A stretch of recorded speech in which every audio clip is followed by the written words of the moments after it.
నమస్తే, welcome to image news. ముందుగా headlines చూద్దాం.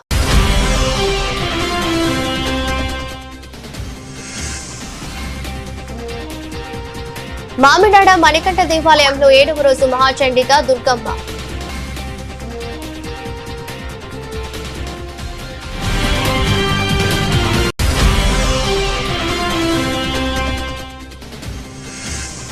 శాసనసభ సమావేశాల్లో ప్రజా సమస్యలపై మాట్లాడని కూటమి ఎమ్మెల్యేలు, మంత్రులు.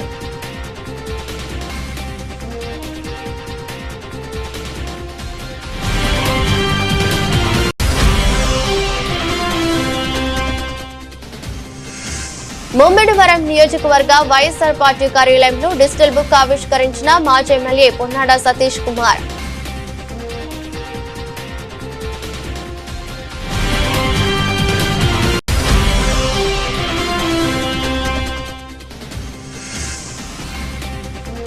రాయవరం సరిహద్దు వివాదం నేపథ్యంలో 20 వ్యక్తులు జరిపిన రాళ్ల దాడిలో పలువురు వ్యక్తులు గాయపడగా ఒకరు మృతి. కాకినాడ జిల్లా పెదపూడి మండలం గొల్లల మామిడాడ శ్రీ మణికంఠ స్వామి దేవస్థానంలో కొలువై ఉన్న జగన్మాత కనకదుర్గ అమ్మవారి శరన్నవరాత్రులలో 7వ రోజు మహాచండిగా దుర్గమ్మవారు అలంకరణలో భక్తులకు దర్శనమిచ్చారు. తెల్లవారుజామున అమ్మవారికి విశేష గాజుల అలంకరణ అనంతరం ప్రత్యేక పూజలు ప్రధాన అర్చకులు మోహిత్ శుక్లా ఆధ్వర్యంలో జరిగాయి. వందలాది మంది భక్తులు, భవానీ మాలదారులు, వరాహి మాలదారులు అమ్మవారిని దర్శించి తరించారు.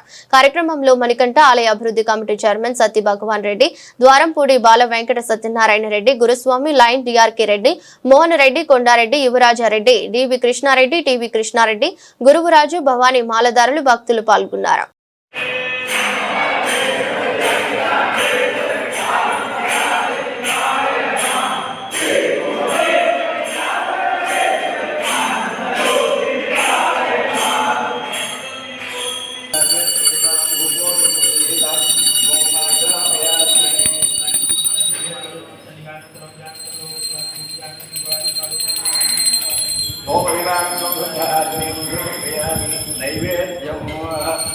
వైసీపీ కార్యకర్తల అండ కోసమే నేనున్నానని మాజీ ముఖ్యమంత్రి YS Jaganmohan Reddy digital book ను ప్రవేశపెట్టారని YCP Uttarandhra regional coordinator Kurasala Kannababu పేర్కొన్నారు. కాకినాడ రూరల్ రమణయ్యపేట వైద్యనగర్ కన్నబాబు క్యాంపు కార్యాలయంలో నాయకులు, కార్యకర్తల మధ్య కన్నబాబు డిజిటల్ బుక్ ను ఆవిష్కరించారు. ఈ సందర్భంగా కన్నబాబు మాట్లాడుతూ కూటమి ప్రభుత్వంలో వైసీపీ నాయకులు, కార్యకర్తలపై జరుగుతున్న దాడులు అధికారులు వ్యతిరేకిస్తూ తీరుపై మండిపడ్డారు. ఈ డిజిటల్ బుక్ లో ఆధారాలతో నమోదు చేస్తే ప్రభుత్వం మారిన తర్వాత చట్టపరమైన చర్యలు తీసుకుంటామని వైసీపీ అధ్యక్షులు జగన్మోహన్ రెడ్డి డిజిటల్ బుక్ ను తీసుకువచ్చారని తెలిపారు. శాసనసభ సమావేశాల్లో ప్రజా సమస్యలు, రాష్ట్రంలో నెలకొన్న యూరియా కొరత వంటి వాటిపై చర్చించకుండా కేవలం జగన్మోహన్ రెడ్డి చిరంజీవిని విమర్శించడానికే ప్రాధాన్యత కల్పించినట్లుందన్నారు.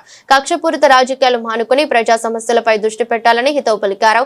సమావేశంలో శ్రీకాకుళం జిల్లా పరిషత్ చైర్పర్సన్ విజయ, జెడ్పీటీసీ కిట్టు, మాజీ ఎంపీపీ పద్మజ, బాబ్జీ, తిమ్మాపురం సర్పంచ్ పెజవాడ సత్యనారాయణ, నేమం సర్పంచ్ చిన్న, ఉమ్మడి జిల్లాల మహిళా విభాగం కోఆర్డినేటర్ జమ్మల మడక నాగమణి, నాయకులు, కార్యకర్తలు పాల్గొన్నారు. గత ఇంచుమించుగా 15 నెలలైంది ప్రస్తుతం ఉన్న కూటమి ప్రభుత్వం అధికారంలోకి వచ్చినప్పటి నుంచి సింగిల్ పాయింట్ ఎజెండాగా ఈ ప్రభుత్వం పనిచేస్తాం. ప్రత్యేకించి చంద్రబాబు నాయుడు గారు, వారి కుమారుడు లోకేష్ గారు, వాళ్ళకి అధికారం వచ్చింది ప్రజల్ని పీడించడానికి, వైఎస్ఆర్ పార్టీని అణగదొక్కడానికి, వైఎస్ఆర్ శ్రేణుల్ని భయభ్రాంతులు చేయడానికి మాత్రమే అన్నట్టుగా ఇవాళ ప్రయత్నం చేస్తున్నారు, పనిచేస్తున్నారు. రెడ్ బుక్ అని చెప్పి ఒక బుక్ పట్టుకుని ఎన్నికల ముందు ఇవ్వగలమని లోకేష్ గారు ఊరూరు తిరిగాడు. ఊరు వాడ తిరిగి ఆ ఎర్ర పుస్తకాన్ని చూపించి, ఇగో ఇందులో పేర్లు ఉన్నాయి, వచ్చిన తర్వాత మీ పని చెప్తామని చెప్పి ఆ రోజే బెదిరింపులు మొదలుపెట్టాడు. ఎవరన్నా కొడుకు తప్పు చేస్తే తండ్రి ఇది తప్పురా బాబు, ఇలా చేయకూడదని చెప్తారు. కానీ తండ్రి కొడుక్కి ఏం నేర్పించాడంటే రాజకీయాల్లో ఇవాళ ఈ 14-15 నెలల పరిపాలనా కాలం మనకి కళ్ళ కట్టినట్టు చూపిస్తుంది. ఆయన కొడుక్కి నేర్పించింది ఏంటంటే, ఇదిగో నేను చెప్పినట్టుగా పీడించుకు తినడం, వేధించుకు తినడం, ఈ రెండు నేర్పించినట్టు కనబడుతుంది. దానికోసం రెడ్ బుక్ అని పెట్టడం, సాధారణ కార్యకర్తలను మొదలుకొని ముఖ్య నాయకుల దాకా వాళ్ళందరి మీద కేసులు పెట్టడం, జైల్లో పెట్టడం, సోషల్ మీడియాలో పోస్టింగ్ పెట్టారని ఇప్పుడు కాదు, ఎప్పుడు 2022లోనూ 2021లోనూ వాళ్ళందరి మీద కూడా వేధింపులు, కేసులు పెట్టడం, రాత్రి తీసుకెళ్ళిపోయి లోపల వేయడం. దీనికి ప్రధానమైన ఆయుధంగా ఎవరిని వాడుతున్నారంటే పోలీసులను వాడుతున్నారు. బాధితులు ఎవరైనా సరే కార్యకర్తలు ఇప్పుడున్న అధికార పార్టీ వల్ల కానీ అధికారుల వల్ల కానీ వేధింపులకు గురైన, అన్యాయానికి గురైన ఆ ఆన్లైన్లో నమోదు చేసే వ్యవస్థని ఇవాళ జగన్మోహన్ రెడ్డి గారు తీసుకొచ్చారు. అదే డిజిటల్ బుక్. ఇదిగో ఈ డిజిటల్ బుక్ మీరు ఇప్పుడు ఆన్లైన్లోకి వెళ్ళి దాన్ని టైప్ చేస్తే వస్తుంది. అది కాకుండా క్యూఆర్ కోడ్ కూడా ఒకటి రిలీజ్ చేశారు. ఈ క్యూఆర్ కోడ్ని కూడా మీరు స్కాన్ చేస్తే బుక్ ఓపెన్ అవుతుంది. దీంతోపాటు ఒక IVRS నెంబర్ ఇచ్చారు. ఆ నెంబర్కి ఫోన్ చేస్తే కూడా నమోదు చేసుకుంటారు. ఎక్కడ ఏ కార్యకర్త భయపడద్దు. మనం ఏమిస్తే తిరిగి మనకు అదే వస్తుందని ఒక సామెతం. ఇవాళ మీరు ఏమిస్తా ఉన్నారంటే ఈ ప్రభుత్వం ప్రజలకి సంక్షేమాన్ని కాదు, వేధింపుల్ని. నాకు పథకం రాలేదు అని అడగడానికి కూడా భయపడే స్థితికి పరిపాలన వచ్చింది. కాబట్టి ఖచ్చితంగా ఇప్పుడు జరుగుతున్న అన్యాయాలన్నింటినీ కూడా నమోదు చేస్తాం. దానికోసం ఈ డిజిటల్ బుక్ ఓపెనింగ్ని ఇవాళ నియోజకవర్గ స్థాయిలో ఇక్కడ చేస్తా ఉన్నాం. మొన్న రాష్ట్ర స్థాయి సమావేశంలో, పార్టీ విస్తృత స్థాయి సమావేశంలో మా గౌరవ నాయకులు జగన్మోహన్ రెడ్డి గారు దీన్ని ప్రారంభించారు. ఇప్పుడు మీ సమక్షంలో దీన్ని ప్రారంభిస్తున్నాం. ఈరోజు అనుకోకుండా మా శ్రీకాకుళం జడ్పీ చైర్మన్ గారు ఫిరియా విజయ గారు, ఇచ్చాపురం కోఆర్డినేటర్ గారు, వారు కూడా వేరే పని మీద వచ్చారు. ఆయన కూడా ఈ కార్యక్రమంలో పాల్గొన్నారు. మా నాయకులందరూ, మా జడ్పీటీసీలు, మా ఇతర సీనియర్ నాయకులందరూ కూడా దీనిలో పాల్గొన్నారు. మనం చూడలేదు. అసలు పోలీస్ అధికారులు కూడా ఎందుకు ఈ విధంగా సహకరిస్తున్నారు, ఎందుకు ఇంత దిగజారిపోయి పనిచేస్తున్నారని ప్రజలు అనుకోవడం కాదు, సాక్షాత్తు హైకోర్టు చెప్పింది. తీవ్రమైన ఆగ్రహాన్ని వ్యక్తం చేసింది పోలీస్ పనితీరు పట్ల. అసలు మీరు ఏం చేస్తున్నారో మీకు తెలుసా, మీకేమైనా తెలిసిండే చేస్తున్నారా అని కూడా అడిగారు. అంటే ఏ స్థాయికి పోలీస్ వ్యవస్థ పనిచేస్తుందో చూడండి. అందరి మీద, జర్నలిస్టులు మొదలుకొని బాధితులు కాని వాళ్ళు ఎవరు లేరు. ఎవరు నోరెత్తితే వాళ్ళ గొంతు నొక్కేయాలని. ఈ పరిస్థితుల్లో ప్రధానంగా వైఎస్ఆర్ పార్టీ కార్యకర్తల్ని, శ్రేణుల్ని కాపాడుకోవాల్సిన బాధ్యత పార్టీ పైన పడింది. మా నాయకుడు జగన్మోహన్ రెడ్డి గారు అందుకే చాలా క్లియర్గా జగన్ 2.0 వస్తుంది నెక్స్ట్ గవర్నమెంట్లో అని చెప్పారు. పార్టీ శ్రేణులు, కార్యకర్తలే ఆలంబనగా వాళ్ళకే ప్రాముఖ్యత ఇచ్చి ప్రభుత్వాన్ని నడుపుతామో, వారు దాంట్లో చాలా సలహాలు, సూచనలు ఇచ్చే విధంగా వ్యవస్థల్ని తీసుకొస్తామని కూడా చెప్పారు. అంతేకాదు ఇప్పుడేదో అధికారం ఉంది కదా అని విర్రవీగిపోయి కళ్ళు కనిపించకుండా ప్రవర్తించి ప్రతి ఒక్కరిని భయపెట్టి భయభ్రాంతులను చేసే ఈ కార్యక్రమాన్ని ఎక్కడో చోట అయితే నమోదు చేయాలి కదా. చంద్రబాబు నాయుడు గారు చెప్తుంటారు, టెక్నాలజీ వాడండి, నేను వాడతాను, నేనే ఆద్యుడిని, సత్యానాదేళ్ళు నేనే తెచ్చిన మైక్రోసాఫ్ట్ అని. అందుకని వాళ్ళ అబ్బాయి అయితే చేతిరాతలో రాసుకున్నాడేమో పుస్తకం, కానీ మేము టెక్నాలజీ వాడతాం. అందుకే జగన్మోహన్ రెడ్డి ఈ సమావేశాల్లో, ఎందుకంటే మేము కూడా శాసనసభ్యుడిగా పనిచేసి, మంత్రిగా పనిచేసిన అనుభవం ఉంది కాబట్టి అసలు ఏం చేశారయ్యా వీళ్ళు అని ఒకసారి చూశారు. ఎక్కడైనా ప్రజా సమస్యల గురించి మాట్లాడారేమో? యూరియా దొరక్క రైతులు అల్లాడిపోతున్నారు. రోడ్లన్నీ ఎక్కడ చూసినా కూడా భయంకరమైన పరిస్థితులు ఉన్నాయి. చిన్న చిన్న కుటుంబాలు మొదలుకొని అందరూ చితికిపోతున్నారు. జగన్ గారు పెట్టిన పథకాలని కాపీ కొట్టి అమ్మఒడిని, తల్లి వందనం అన్నా కూడా, తల్లికి వందనం అన్న దాంట్లో లబ్ధిదారులను కవర్ చేయట్లేదు. కేంద్రం నుంచి రావాల్సిన నిధులు రావట్లేదు. రాష్ట్ర ఆదాయం పడిపోతుంది. ఎక్కడ సమస్యలు అక్కడే ఉన్నాయి. పోలవరంలోనేమో మీరు కట్టకముందే ఆ కట్టలు కొట్టుకుపోతూ ఉన్నాయి. ఏది చూసినా ఎక్కడ చూసినా సమస్యలమయంగా రాష్ట్రం కనబడుతుంది. దీని మీద ఏమైనా డిస్కస్ చేస్తారేమో అని అనుకున్నాం, కానీ ఇది ఏం డిస్కస్ చేయలేదు. కానీ వాళ్ళు ఏం డిస్కస్ చేశారంటే జగన్మోహన్ రెడ్డి గారిని అవమానం చేయడం, చిరంజీవి గారిని లాక్కురావడం. దాంట్లోకి ఇవాళ జగన్మోహన్ రెడ్డి గారిని బాలకృష్ణ ఇంతకుముందు నేను ఎప్పుడో మాట్లాడాను గత అసెంబ్లీలో, అది ఇప్పుడు సోషల్ మీడియాలో మీరు అందరూ మళ్ళీ తిప్పుతున్నారు. ఆయనకి సెల్ఫ్ సర్టిఫికెట్ ఉంది. ఆయనకి సర్టిఫికెట్ ఉన్నవాడు ఏదైనా మాట్లాడచ్చు, డ్రైవింగ్ లైసెన్స్ ఉన్నట్టు ఆయనకి ఆ పిచ్చి సర్టిఫికేట్ తెచ్చుకున్నాడు సర్టిఫికేట్. కాబట్టి ఇప్పుడు మనం కళ్ళజోడు ఎక్కడ పెట్టుకుంటాం? కళ్ళకు పెట్టుకుంటాం. ఆయన నెత్తి మీద పెట్టుకున్నాడు అంటే కళ్ళు అక్కడ ఉన్నాయి. నోటికి వచ్చినట్టు మాట్లాడడం. ఏం మాట్లాడుతూ ఉన్నాడంటే ఆయన ఎవడాడు చిరంజీవి అని చిరంజీవి గారిని అవమానం చేస్తాడు. జగన్ గారిని సాక్షాత్తు మాజీ ముఖ్యమంత్రి గారిని పట్టుకుని సైకో అంటున్నాడు. పచ్చకాలంలోడికి అందరూ పచ్చగా కనబడతారని, నువ్వు సైకో కాబట్టి నీకు అలా కనబడతారేమో. మీరు మాట్లాడితే తప్పు కాదు, మీరు మాట్లాడిన ఎన్ని శ్రీరంగ నీతులు. ఎవడైనా ఎప్పుడైనా నోరు జారి చిన్న పదం మాట్లాడితే మాత్రం దాని గురించి మీ మీడియాలో పెద్ద పెద్ద డిస్కషన్లు పెడతారు. కామినేని శ్రీనివాస్ గారు, ఆయన చాలా సీనియరు, మంత్రిగా పనిచేసిన ఆయన, వయసులో చాలా పెద్దవాడు. ఆయన భాష చూసారా మీరు ఎప్పుడన్నా? మొన్న మాట్లాడిన భాష విన్నారా?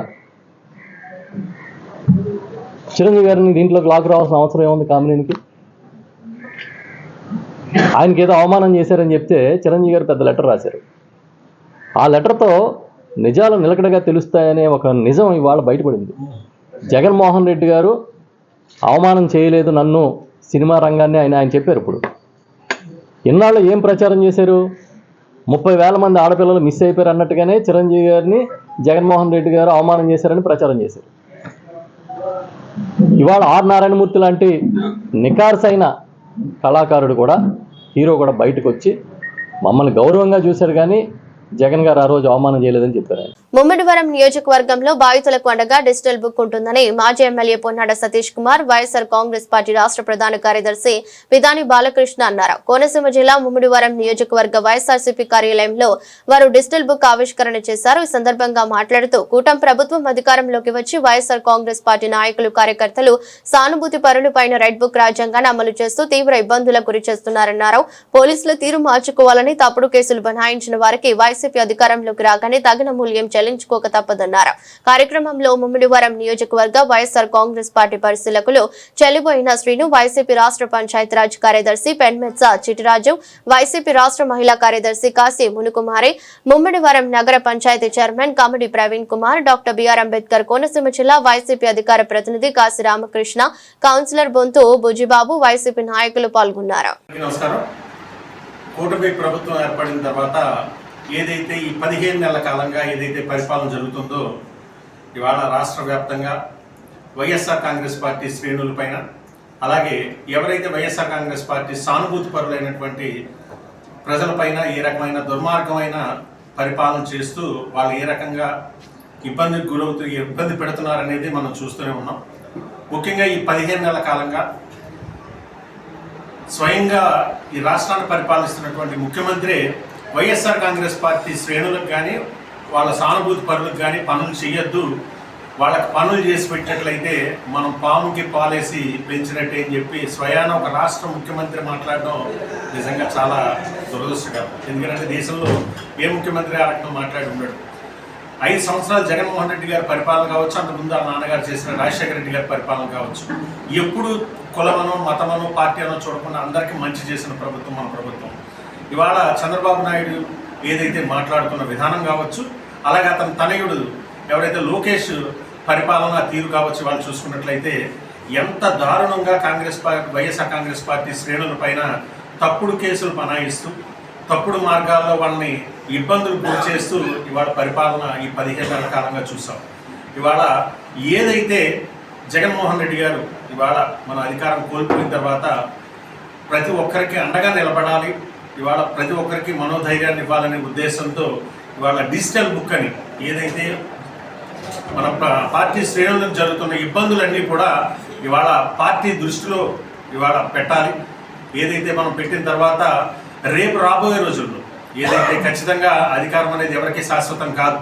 ఇప్పటికే ప్రజల్లో ఈ 15 నెలల కాలంగా ఏదైతే అమలు చేస్తానన్నటువంటి హామీలు కావచ్చు, ఏదైతే వాళ్ళు ఇచ్చిన వాగ్దానాలు కావచ్చు, ఎక్కడా కూడా అమలు చేసిన దాఖలాలు లేవు. ఇవాళ సూపర్ 6 మేము అమలు చేశామని చెప్పి పండగలు చేసుకుంటూ, లేకపోతే వాళ్ళు ఇవాళ ఉత్సవాలు చేసుకుంటున్నారు. కానీ ప్రజలకు ఎక్కడా కూడా అందిన దాఖలాలు ఎక్కడ మనం చూసినట్టు ఇవాళ మన ప్రజలందరూ కూడా ఇవాళ క్లియర్గా ఏదైతే సూపర్ 6 హామీలు అందడం అనేది ఎక్కడ కూడా జరగలేదు. ఇవాళ జరగకపోగా ఇవాళ ఈ రెడ్ బుక్ రాజ్యాంగం అని చెప్పి ఏదైతే లోకేష్ అమలు చేస్తున్నటువంటి ఈ రెడ్ బుక్ రాజ్యాంగంలో ఉన్నటువంటి ఏదైతే అక్కడున్న నాయకులను కానీ అక్కడున్న కార్యకర్తలు కానీ ఇబ్బందులు గురి చేస్తూ ఇవాళ ఈ రాష్ట్రంలో ఒక దుర్మార్గమైన పరిపాలన చేస్తూ ఉన్నారు. నా మిత్రుడు కోనటి సతీష్ కుమార్ గారికి, అలాగే నియోజకవర్గ అబ్జర్వర్ మరి శ్రీను గారికి, అలాగే రాజు గారికి, అందరికీ కూడా మీడియా మిత్రులు అందరికీ కూడా ప్రతి ఒక్కరికి కూడా మరి ధన్యవాదాలు. మరి ముఖ్యంగా ఈ రోజున ఈ మీడియా సమావేశం ఏర్పాటు చేయడానికి గల కారణం, మన 24వ తేదీన మరి మా అధ్యక్షులు జగన్మోహన్ రెడ్డి గారు డిజిటల్ బుక్ అనే దాన్ని ఆవిష్కరించడం జరిగింది. ఎందుకంటే తెలుగుదేశం పార్టీ మరి లోకేష్ గారు రెడ్ బుక్ రాజ్యాంగాన్ని అమలు చేస్తున్న సందర్భంలో మరి వైఎస్ఆర్ పార్టీ నాయకులు కానీ, కార్యకర్తలు కానీ, ప్రజలు కానీ, అభిమానులు కానీ వాళ్ళందరికీ కూడా మరి ఉపయోగకరమైన ఉండేలాగా వాళ్ళ ఇబ్బందులు ఏదైతే ఉన్నాయో అన్నీ కూడా అందులో నమోదు చేసుకునేదానికి ఈ డిజిటల్ బుక్ అనేది అన్ని మరి ఆవిష్కరించడం జరిగింది. రెడ్ బుక్ అంటే ప్రజల్ని భయభ్రాంతులు చేసే విధంగా రెడ్ బుక్, ఆ పేరే రెడ్ బుక్ అంటే భయభ్రాంతులు చేసేలా ఉంది. అలాగే డిజిటల్ బుక్ అంటే ఎలా అంతా కూడా ప్రపంచం అంతా డిజిటల్లో ఉన్నది కనుక దాని ప్రకారంగా అయిన ప్రతి ఒక్కటి కూడా అందులో కార్యకర్తలు ప్రతి ఒక్కరు కూడా కష్టపడి పార్టీ పనిచేసే కార్యకర్తలు ప్రతి ఒక్కరిని కూడా తప్పుడు కేసులు పెట్టి ఇందాక తమ్ముడు సతీష్ గారు అన్నట్టుగా ఇలా ఐపోలవరం కానివ్వండి, కాటరంకోన కానివ్వండి, ఇలాగా తాళరేవు కానివ్వండి, మరి పోలీస్ డిపార్ట్మెంట్ చాలా మరి దారుణంగా వాళ్ళ ఉన్న ఎస్ఎస్ అందరూ కూడా చాలా తప్పుడు కేసులు పెడతా ఉన్నారు. ఖచ్చితంగా మరి మీడియా మూలకంగా మేము చెప్తా ఉన్నాం, రేపు పొద్దున్న ఖచ్చితంగా ఈ అధికారం అనేది పరమార్థం కాదు. ఖచ్చితంగా అధికారం ఉంటుంది, మళ్ళీ మారుతూ ఉంటుంది. రేపు రాబోయే రోజుల్లో ఖచ్చితంగా వైఎస్ఆర్ పార్టీ మరి జగన్మోహన్ రెడ్డి గారు ముఖ్యమంత్రి అవుతారు. అందుకని మీరు ప్రభుత్వాధికారులు అందరూ కూడా జవాబుదారీతనంతో పనిచేయాలి తప్ప మీరు ఏదో ఈవేళ వాళ్ళు ఉన్నారు వాళ్ళు చేసేయమన్నారంటే రేపు ఖచ్చితంగా దీనికి పనిష్మెంట్ అనుభవించేది మీరే. ఖచ్చితంగా మా జగన్ గారు ఏదైతే చెప్పారో మా అధ్యక్షులు ఖచ్చితంగా దానికి తగ్గట్టుగానే రేపు పర్యవేక్షణ ఉంటుంది. ఈ డిజిటల్ బుక్లో ముమ్మడవరం నియోజకవర్గ మరి ప్రజానీకానికి, కార్యకర్తలకి, నాయకులకు, అమ్మాయిలందరికీ కూడా ప్రతి ఒక్కరికి కూడా ఈ డిజిటల్ బుక్ అనే దాంట్లో మీకు ఎక్కడ ఏ కష్టం వచ్చినా వెంటనే మళ్ళీ మర్చిపోతున్న డిజిటల్ బుక్లో నమోదు చేసుకోండి. ఖచ్చితంగా దీని నుంచి మీకు మంచి రిజల్ట్, మీకు మంచి మరి అవకాశాలు రేపు రాబోయే రోజుల్లో ఉంటాయని చెప్పేసి మేము తెలుపుకుంటూ ఈ డిజిటల్ బుక్ని సద్వినియోగం చేసుకుని ఖచ్చితంగా మన కార్యకర్తలు అందరూ కూడా దీన్ని గ్రామ స్థాయిలో కూడా డిజిటల్ బుక్ యొక్క సారాంశం ఏంటనేది కూడా తీసుకెళ్ళి ఖచ్చితంగా మీరు దీన్ని నమోదు చేసుకోవాలని చెప్పేసి ప్రతి ఒక్కరికి కూడా ఇబ్బంది పడ్డ ప్రతి ఒక్కరు కూడా దీంట్లో నమోదు చేసుకోవాలని ఖచ్చితంగా రేపు వైఎస్ఆర్ పార్టీ అధికారంలోకి వచ్చాక జగన్మోహన్ రెడ్డి గారు ముఖ్యమంత్రి అయ్యాక ఖచ్చితంగా దీని మీద చర్యలు ఉంటాయని చెప్పేసి తెలుపుకుంటూ సెలవు తీసుకున్నాం. బిఆర్ అంబేద్కర్ కోనసీమ జిల్లా రాయవరం సరిహద్దు వివాదం నేపథ్యంలో 20 వ్యక్తులు జరిపిన రాళ్ల దాడిలో పలువురు వ్యక్తులు గాయపడగా ఒకరు మృత్యువాత పడ్డారు. దీనికి సంబంధించిన వివరాలు ఎలా ఉన్నాయి?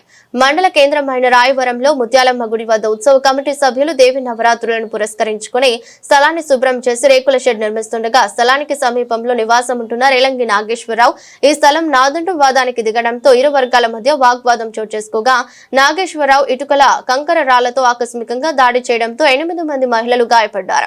ఇరువురు పురుషుడు తీవ్రంగా గాయపడ్డారు. వీరిని రామచంద్రాపురం ఏరియా ఆసుపత్రికి తరలించగా చికిత్స పొందుతున్నారు. ఇరువురి పురుషుల్లో బోదంకి సత్యనారాయణ ఆసుపత్రిలో చికిత్స పొందుతూ మృతి చెందారు. రామచంద్రాపురం ఇన్ఛార్జిని DSP TSRK Prasad, Mandapeta rural CIP Durraja, SID Suresh Babu పరిస్థితిని సమీక్షిస్తున్నారు. మాది రాయవరం మండలం అండి. మాది రాయవరం మండలం ఎలంపేట అండి. మేము ఎలంపేట గ్రామస్తులం అండి. అందరం కూడా వ్యవసాయ పనులు చేసుకుంటూ ఉంటాం. సంవత్సరానికి ఒకసారి కానీ ఒక పోలం తల్లి, ముత్యాలమ్మ తల్లి పండుగ మేము జరుపుకుంటామండి. అలాగే ఈ సంవత్సరం కూడా అలాగే మేము ఏదో రకంగా మేము బతుకమ్మ పండుగ జరుపుకుందాం, దసరా కదా అన్ని శుభ్రాలు చేసుకుందాం అని చెప్పేసి మేము మా ఎలంపేట పెద్దల్ని మేము ఇలా సెట్ వేసుకుంటామంటే సెట్ ప్రకారంగా వేసుకోమన్నారండి. అలా మేము శుభ్రాలు చేసుకుంటూ ఉంటే మమ్మల్ని ఆడవాళ్ళని కొంచెం యాలింగి నాగేశ్వరరావు అని వాళ్ళ భార్య వాళ్ళ యాలింగి వేసు వీళ్ళు అందరూ కలిపి వచ్చండి మూతమ్మడిగా రాళ్ళు వర్షంతో మమ్మల్ని ఆడవాళ్ళు అందరినీ తవ్వురు కొట్టారండి. అందరూ కూడా దెబ్బలు తట్టుకోలేక పరిగెట్టి పారిపోయామండి. మేమందరూ కూడా ఆడవాళ్ళం పిల్లలు అందరూ కూడా పెద్దవాళ్ళందరూ కూడా దెబ్బలకు గురయ్యి అలాగే ఒక ఎత్తుని కూడా అట్టని గుండెకి ఎదురు దెబ్బ తగలడం వల్ల చనిపోయాడండి. గట్టి దెబ్బ తగలడం వల్ల చనిపోయాడండి. అందరం కూడా మేము ప్రాణాలతో అందరం కూడా పరిగెట్టామండి. కారాలు జల్లేసి యాసిడ్లు వేసేసి రాడ్లు విసిరేసి చాలా దారుణంగా ప్రవర్తించారండి వాళ్ళందరూ కూడా. మేమందరూ కూడా చాలా విపరీతంగా తీవ్రంగా దెబ్బలు తిన్నామండి. ఈరోజు చాలా బాధాకరమైన రోజు. ఎందుకంటే ఈ రోజున మా వెల్లంపేట వాస్తవులు అందరూ కలిపి ముత్యాలమ్మ గుడి వెనకాల ఖాళీ స్థలం ఆక్రమణకు గురవుతుంది, వెనకాలలో ఆక్రమించుకుంటున్నారు, అలాగే పెంట చెత్త అంతా వేస్తున్నారని చెప్పేసి అది శుభ్రం చేసి ఒక షెడ్ లాగా వేద్దామని మేమందరం వెళ్ళడం జరిగింది. తీరా వెళ్ళిన తర్వాత వెనకాల రేలింగి నాగేశ్వరరావు అన్న వ్యక్తి ఈ స్థలం మాది, నాకు రిజిస్ట్రేషన్ అయిపోయింది, అంచేత మీరు వస్తే కుదరదని చెప్పేసి నానా గొడవ చేసి మా వాళ్ళు వెళ్ళిన వాళ్ళ మీద అందరి మీద కూడా రాళ్ళతోటి విసరడం జరిగింది. అలాగే వాళ్ళ తమ్ముడు కూడా ఉన్నాడు అందులో, వాళ్ళ ఆవిడ మొత్తం ముగ్గురు ఉన్నారు. వీళ్ళు ఈ ఆడవాళ్ళు అందరూ వెళ్ళడంతో ఏం చేసి ఆడవాళ్ళు కొడితే బాగోదని చెప్పేసి తలుపులు వేసుకొని పైకి వెళ్ళిపోయి మేడెక్కి అక్కడి నుంచి పెద్ద పెద్ద ఇటుకలు 100 ఇటుకలు 200 ఇటుకలు పైన పెట్టుకొని పైనుంచి ఫోర్స్గా కింద వాళ్ళు కొట్టడం జరిగింది. ఆ కొట్టడంలో సుమారు 10 మంది 15 మంది గాయం చెందడం జరిగింది. అందులో కుర్రాడు ఛాతీకి ఒక అబ్బాయి ఛాతీకి తగ్గడంతో ఇమ్మీడియట్గా అతను స్పృహ తప్పిపోవడం జరిగింది. అతన్ని వీళ్ళందరినీ కూడా మేమంతా ఏరియా హాస్పిటల్కి తీసుకురావడం జరిగింది. ఏరియా హాస్పిటల్కి వచ్చిన 10 నిమిషాల్లో ఆయన షాక్లో పోయి చనిపోవడం జరిగింది. ఈ పరిస్థితుల్లో ముఖ్యంగా రేలింగి నాగేశ్వరరావు వాళ్ళ బ్రదరు ఇద్దరు కూడా పైనుంచి రాళ్ళు వేసడం, దానివల్ల ఈ రకమైన కారణం జరిగింది. కాబట్టి వాళ్ళందరినీ ఖచ్చితంగా పోలీసు వారు అందరూ శిక్షించాల్సింది కోరుకుంటూ సెలవు తీసుకుంటారు. కూటమి ప్రభుత్వానికి రాష్ట్రమంతా వ్యతిరేక పవనాలు ఇస్తున్నాయని ఇప్పుడు ఎన్నికలు జరిపిన మాజీ ముఖ్యమంత్రి వైఎస్ జగన్మోహన్ రెడ్డిని మళ్లీ ముఖ్యమంత్రి చేసుకునేందుకు రాష్ట్ర ప్రజలు ఎదురు చూస్తున్నారని వెంకటగిరి నియోజకవర్గ వైఎస్ఆర్సీపీ సమన్వయకర్త నేదురుమల్లి రామ్ కుమార్ రెడ్డి తెలిపారు. వెంకటగిరి గ్రామ శక్తి స్వరూపిణి శ్రీ పోలేరమ్మ అమ్మవారిని దర్శించుకుని పూజలు చేశారు. అనంతరం వెంకటగిరి మున్సిపాలిటీ 23వ వార్డు కౌన్సిలర్ ఆటంబాకం శ్రీనివాసులు రెడ్డి ఇటీవల అనారోగ్యానికి గురి కావడంతో ఆయన్ను పరామర్శించారు. ఈ సందర్భంగా విలేకరులతో మాట్లాడుతూ కూటమి ప్రభుత్వానికి ప్రజలు సంపూర్ణ మద్దతు ఇచ్చారని, ఇచ్చిన అవకాశాన్ని సద్వినియోగం చేసుకుని ప్రజలకు మంచి చేసి మంచి పేరు తెచ్చుకోవాలని హితవు పలికారు. ఎన్నికల సమయంలో కూటమి ఇచ్చిన హామీలను నెరవేర్చాలని, ప్రజా గొంతుకై వైఎస్ఆర్సీపీ చేస్తున్న ఉద్యమాల ఫలితంగానే అమ్మఒడి, మహిళలకు ఉచిత బస్సు ప్రయాణం వంటి హామీలు నెరవేరాలన్నారు. జాతర సమయంలో అదే టైంకి విజయవాడలో ఒక ముఖ్యమైన మీటింగ్ ఉన్నందువల్ల ఈ సంవత్సరం అమ్మవారి జాతరని హాజరు కాలేకపోయినా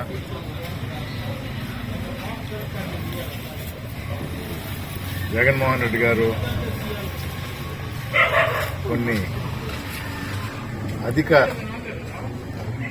రెస్పాన్సిబిలిటీ ఎక్కువ బాధ్యతలు తీసుకోవాలి అని చెప్పి కొన్ని విషయాలు మాట్లాడటం జరిగింది. కానీ ఉన్న పరిస్థితుల్లో ప్రతి సంవత్సరం వచ్చే రామ్ కుమార్ రెడ్డి ఈ సంవత్సరం ఎందుకు రాలేదు, దానికి విపరీత అర్థాలు కూడా తీస్తారు, తెలిసిందే. అందుకని ఇప్పుడు నేను చెప్పేది కూడా నమ్ముతారో లేదో కూడా నాకు తెలీదు. ఆ రోజు అమ్మవారిని దర్శించుకోలేకపోయాను కాబట్టి దాని తర్వాత ఇప్పుడే రావటం వెంకటగిరికి, అందుకనే వెంటనే పోయి అమ్మవారిని దర్శించుకోవటం జరిగింది. కానీ లక్షల మంది సంవత్సరానికి ఒకసారి వచ్చి పోలేరమ్మ జాతరకి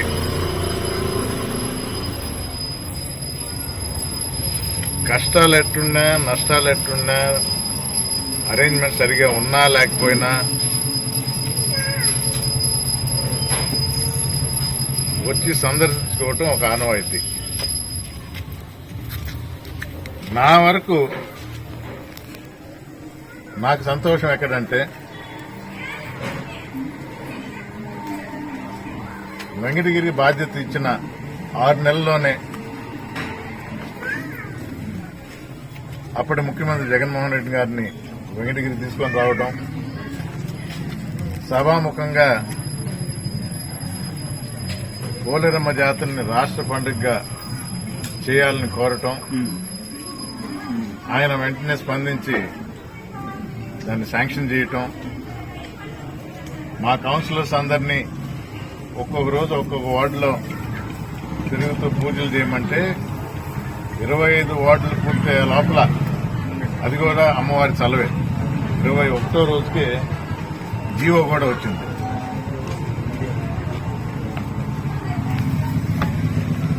నాకెవరో చూపించారు, ఇంకెవరో చలవ వల్ల అంటే దాన్ని తిప్పి అటు తిప్పి. వెంకటగిరి ప్రజానీకానికి తెలుసు జాతర రాష్ట్ర పండుగ అయింది ఎవరి వల్ల. ఆ తృప్తి నాకు చాలు. అవకాశం ఇస్తే వెంకటగిరి ప్రజలకు నేదురుమల్లి జనార్దన్ రెడ్డి గారు చేసినట్టు, నేదురుమల్లి రాజలక్ష్మి చేసినట్టు మంచి పనులే చేస్తుంది నేదురుమల్లి కుటుంబం. ఇచ్చిన సమయం తక్కువ ఉన్నా ఆ కొద్ది సమయంలోనే జాతరని రాష్ట్ర పండుగ చేశారనే ఆనందం నాకు ఇప్పటికీ ఉంది. అలాగే మన చేనేతల కోసం అప్పుడు పెట్టిన హ్యాండ్లూమ్ టెక్నాలజీ నా సొంత నిధులతో ఖర్చు పెట్టి పునరుద్ధరించి ఇంకా ముందుకు తీసుకువెళ్లాలనుకున్నాను. ఎంతవరకు వీలైందో ఆ తక్కువ సమయంలో అంతవరకు చేయగలిగాను.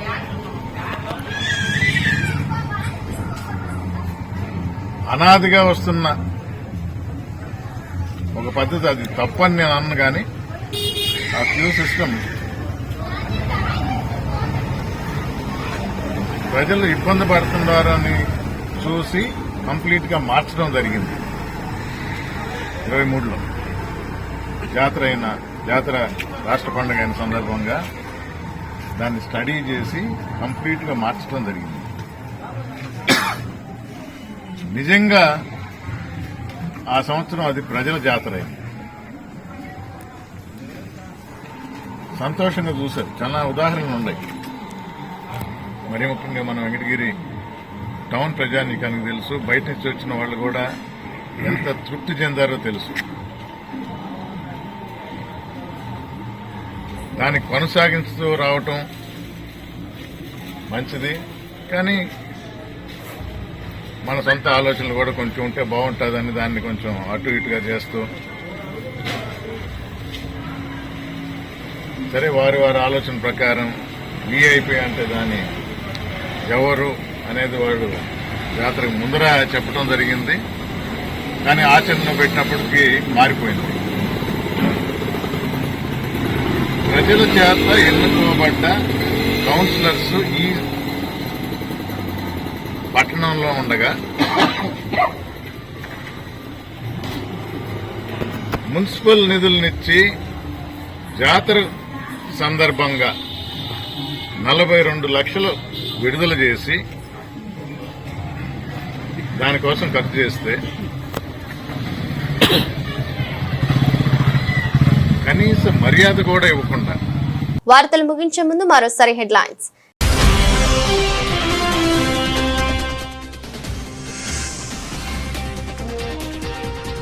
మామిడాడ మణికంఠ దేవాలయంలో 7వ రోజు మహాచండిగా దుర్గమ్మ.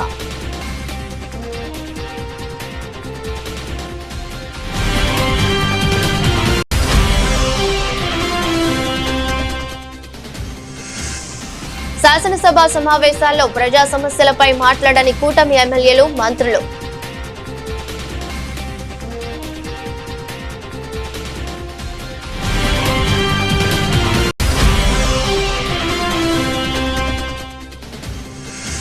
ముమ్మిడివరం నియోజకవర్గ వైఎస్ఆర్ పార్టీ కార్యాలయంలో డిజిటల్ బుక్ ఆవిష్కరించిన మాజీ ఎమ్మెల్యే పొన్నాడ సతీష్ కుమార్.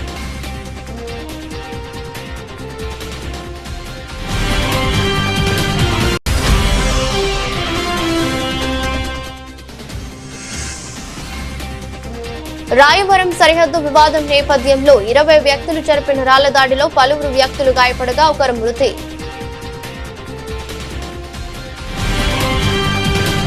ఇదరస్ట్ బులెటిన్ మరో బులెటిన్లో మళ్ళీ కలుద్దాం. అంతవరకు సెలవు. నమస్కారం.